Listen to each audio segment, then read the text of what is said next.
Hi guys, be the bull welcomes you again. तो हम बात करने वाले एक ऐसे कुछ ऐसे स्टॉक्स के बारे में जो कि मेरे ख्याल से काफ़ी रिस्की है। तो क्या हमें बाय करना चाहिए कि नहीं, वो सारी डिटेल्स हम देखेंगे। बट उससे पहले please do like share subscribe my channel to you, your friends और फैमिली, एवरीथिंग। जिनको भी इस तरह की स्टॉक मार्केट के रिगार्डिंग वीडियोस देखनी है, इन्फॉर्मेशन चाहिए, प्लीज़ उनको कनेक्ट करिए, शेयर करिए मेरी चैनल के लिंक्स को। ओके, तो अब हम बात करने वाले हैं कुछ उन टाइप के स्टॉक्स के बारे में जो कि हमको बिल्कुल निवेश नहीं करना चाहिए। बट बिफोर वी गो उनके बारे में हम कुछ उनकी पैरामीटर्स देखेंगे। बट उससे पहले हम थोड़ी सी एक बेसिक जो इन्फॉर्मेशन जो हमें पता होनी चाहिए बिफोर इन्वेस्टमेंट, वो हम बात कर लेते हैं। सो बेसिकली क्या है ना, यहाँ पर मैं कोई पेनी स्टॉक या स्मॉल कैप माइक्रो कैप है या अल्ट्रा माइक्रो कैप कंपनी है तो स्मॉल कैप, अरे सॉरी, पेनी स्टॉक है तो नहीं खरीदना चाहिए, लेकिन माइक्रो कैप है तो खरीदना चाहिए, या माइक्रो कैप नहीं खरीदना चाहिए लेकिन वही माइक्रो कैप के स्टॉक की प्राइस 200 रुपये है तो खरीद लेना चाहिए, या 400 रुपये है तो खरीद लेना चाहिए। नहीं, मैं यहाँ पे वो बात नहीं कर रहा हूँ। स्पेसिफिकली, वेरी स्पेसिफिकली ध्यान से सुनना, मैं फाइनेंस सेक्टर की माइक्रो कैप या सुपर माइक्रो कैप कंपनीज जो है जिनकी मेरे ख्याल से मार्केट कैपिटल 1,000 करोड़ से भी नीचे की है, हालांकि 1,000 है, 2, 3, 4, 5 हज़ार करोड़ की मार्केट कैपिटल है तो वो रिस्क की उस हिसाब का उस कंपनी में रिस्क कहलाता ही है। उसमें कोई दो राय नहीं और कोई बड़ी बात नहीं है। बट मेरे ख्याल से जो कोई भी फाइनेंशियल कंपनी की मार्केट कैपिटल 1,000 करोड़ या 500 उससे नीचे है, 500 करोड़, 400 करोड़, 50 करोड़ है, 100 करोड़ है, मैंने, क्योंकि ये मैं वीडियो एक्चुअली क्यों बना रहा हूँ, मेरे कई ऐसे फ्रेंड्स है, या सॉरी नॉट फ्रेंड्स, कई ऐसे लोगों से सुनता हूँ कि कुछ ऐसी कंपनीज़ है जो कि 50 करोड़ या 100 करोड़ या ऐसी मार्केट कैपिटल ही उतनी है। अब मुझे, मेरा नज़रिया देखो तो मुझे मार्केट कैपिटल से प्रॉब्लम एक्चुअली में है ही नहीं। But the thing is what कि फाइनेंस सेक्टर एक ऐसा सेक्टर है, जनरली ये सेक्टर में ना लोन का सिलसिला होता है कंपनी को।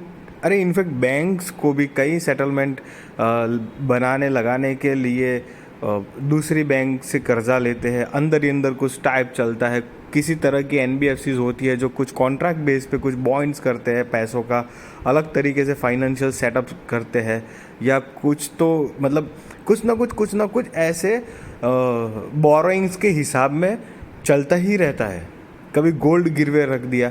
अरे इनफैक्ट कोई भी बैंक हो, जो हमारी सुप्रीम रिजर्व बैंक है, तो रिजर्व बैंक ही तो अल्टीमेट बैंक है जो दूसरी बैंक को पैसा देती है। दूसरी बैंक उससे छोटी कंपनीज को पैसे का रिजर्व देती है, और वो लोकल जो भी हम जो नहीं कहते पीपल्स कोऑपरेटिव बैंक्स जो होती है, तो वो कोऑपरेटिव बैंक्स फिर उसी तरीके से तो बिजनेस करती है कि कोऑपरेटिव बैंक स्टेट बैंक पे, स्टेट बैंक जो होती है वो नेशनलाइज बैंक पे, नेशनल बैंक जो होती है एकदम सुप्रीम रिजर्व बैंक से कनेक्टेड होती है। तो वो सारी चैनल है क्या, वो लोन की ही चैनल है।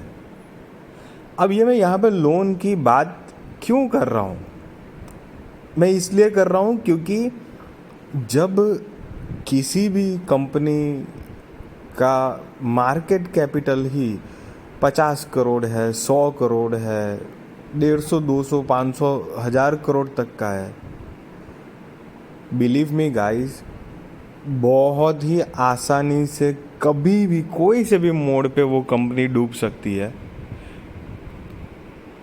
कंपनी के मंसूबे इरादे अच्छे भी हो तो, हालांकि वो तो उसकी खुद की बैलेंस शीट क्या काम कर रही है, किस तरह से अपने पैसे को मैनेज कर रही है, बिजनेस क्या कर रही है, सेल्स क्या है उनकी, वो सारी डिटेल्स वहाँ पर तो दिख ही जाएगी।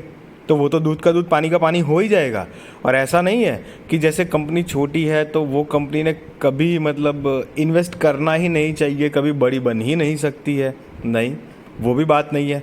कई बार ऐसा हुआ है कि कई कंपनियों ने ऐसे प्रूव किया है अपने आप को कि वो छोटी थी लेकिन वक्त के साथ वो प्रॉफिट जनरेट करती गई, शेयर्स की प्राइस भी बढ़ते गए और वो आज की डेट में मल्टीबैगर साबित हुई है और स्टेबल सक्सेसफुल कंपनी है और उनके शेयर्स है मार्केट में, no doubt about that. But finance sector specially एक मुझे ऐसा लगता है जिसमें इतना सारा फाइनेंस, मतलब एक होता है ना, मोटा मोटी मैं बोलूँ ना, तो पैसे का वहीवट इधर उधर इस तरह से चलता है, कर्जे का, सेटलमेंट का, बहुत सारे ऐसी चीज़ें होती है। तो वहाँ पर अगर मान लो फॉर एग्जांपल कि मेरी कोई कंपनी है, मेरी कंपनी भाई 500 करोड़ की फाइनेंस की कोई कंपनी है, अब मैं लोगों को, कितने लोगों को, प्राइवेट सेक्टर है मेरा, तो मैं कितने लोगों को उधार देता हूँ, कहीं टाई अप कर रहा हूँ, कभी मैंने खुद के शेयर्स खरीदे हुए हैं, कहीं मैंने बॉन्ड्स खरीदे हुए हैं, कहीं पर मैंने कुछ इन्वेस्टमेंट लगाई हुई है, बहुत तरीके से मैं अपनी मेरी फाइनेंस की कंपनी को चलाने की कोशिश कर रहा हूँ। अब उसी के अंदर मानो कि 500 करोड़ है, 100 करके मैंने 5 जगह पे डाले हुए हैं। अब कहीं से मेरे 1-2 जगह से 100 करोड़ ऐसे मेरे रुक गए तो ख़त्म हो गया मेरा, तो मेरा प्रॉफिट मार्जिन ख़त्म हो गया। ऊपर से मैंने दूसरी जो वो ये मेरा बिजनेस रन करने के लिए मैंने जो मार्केट से दूसरे जो अदर पैसे मैंने खुद से जो उठाए हुए हैं, वो एक अलग मुझे उसकी भरपाई करनी पड़ेगी, ब्याज देना पड़ेगा। मेरी भरपाई के लिए मैं दूसरी मेरे से बड़ी जो फाइनेंस कंपनी होगी तो फिर मुझे उसके अंडर में जाना पड़ेगा। तो ऑब्वियस सी बात है कि वो अपनी टर्म्स एंड कंडीशन रखेंगी, तो फिर मेरी कंपनी का कुछ वैसे ही में फिर कुछ होने वाला है नहीं। तो इसीलिए मिला जुला के मैं आपको ये जो मैंने बोला है कि never invest in like such stocks, और इस तरह की इन्वेस्टमेंट स्ट्रैटेजी बेकार है कि मतलब सस्ती कंपनी है या सिर्फ सस्ता शेयर है इसलिए इन्वेस्ट कर लूँ। प्लीज़ गाइस, कभी भी इन्वेस्ट मत करना उस तरह से। हम अभी उसी के रिगार्डिंग मैं कुछ स्टॉक्स आपको दिखाऊंगा, हालांकि मैं नाम नहीं दिखाऊंगा, लेकिन कुछ स्टॉक्स की शीट, बैलेंस शीट या पीएनएल ज़रूर दिखाऊंगा, जिससे आपको पता चलेगी ये देखो इतने का मार्केट कैपिटल है और इनका प्रॉफिट एंड लॉस ये हो रहा है। चलिए, तो अभी हम आ चुके हैं एक स्टॉक के ऊपर जिनका आप पहले तो ग्राफ देख ही सकते हो कितना उबड़ खाबड़ ऊपर नीचे है। खैर ये तो ग्राफ है, मतलब अप डाउन चलती रहती है, चलो एक बार ही मान लेते हैं हम करके, तो लेकिन हम उसके बाद हम जाएंगे कंपनी के मतलब सेल्स और पीएनएल के ऊपर। ओके, पहले आ जाते हैं कि मार्केट कैपिटल 59 करोड़, 60 करोड़ की मार्केट कैपिटल की कंपनी है, super duper micro cap, face value भी 1 का है। अब शेयर की जो करंट प्राइस है ना 50 पैसे का भाव है। चलिए कोई बात नहीं, कंपनी के सेल देखते हैं। कंपनी के सेल 2003 करोड़ से लेके 2.71 करोड़ है, मतलब कभी 3 करोड़, 4 करोड़, 7 करोड़, 2, 3, 2,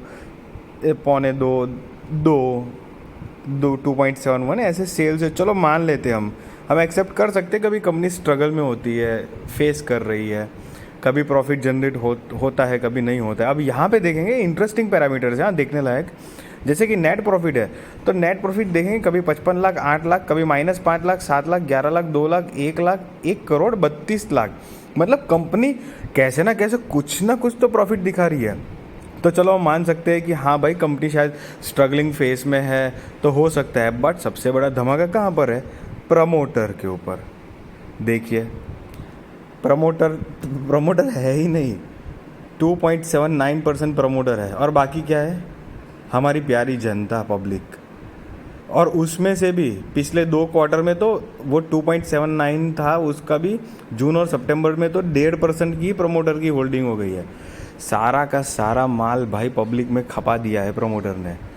तो अभी हमने पीछे देखा कि भाई कंपनी का कुछ तो बिजनेस दिख रहा था, कुछ तो पीएनएल दिख रहा था। अरे भैया, कंपनी स्ट्रगलिंग फेस में है, सब कुछ एज अ रिटेल इन्वेस्टर हम मान सकते हैं, लेकिन आप खुद, जब प्रमोटर खुद ही अपनी कंपनी के ऊपर विश्वास नहीं कर पा रहे हैं, इसका मतलब तो यही हो गया। प्रमोटर 1.5% मतलब क्या बताए उससे ऊपर। चलिए एक और कंपनी है, इसका भी आपने ये ऑल टाइम का चार्ट देख लिया। मैक्सिमम जो कंपनी ने रिटर्न तो दिया ही नहीं है, माइनस में है। ये स्टॉक भी एक, हालांकि स्टॉक की कीमत पेनी स्टॉक के टाइप की है, मतलब 38 करोड़ का मार्केट कैपिटल है, फेस वैल्यू 1 का है, हाई लगाया है 6.25 का और करंट प्राइस है 77 पैसे का, 77 पैसा मात्र। चलो कोई बात नहीं, सेल्स देखते तो सेल्स है मार्च 2015 में 4.25 करोड़, 3.5 करोड़, 7.25 करोड़ करते करते मार्च 2022 में 32 करोड़ और देन ट्रेलिंग 12 मंथ्स 12.25 करोड़। चलो कंपनी छोटी है, फ्लक्चुएशन हो सकता है, everything we consider. Net profit भी मान सकते हैं कि अप डाउन हो सकता है, कभी माइनस में प्लस में, लेकिन कुछ तो दिखे। कभी यहाँ पर 20 लाख है, कभी 28 लाख, 14 लाख, 15 लाख, माइनस 50 लाख, 24 लाख, 18 लाख, 28 और 33 लाख।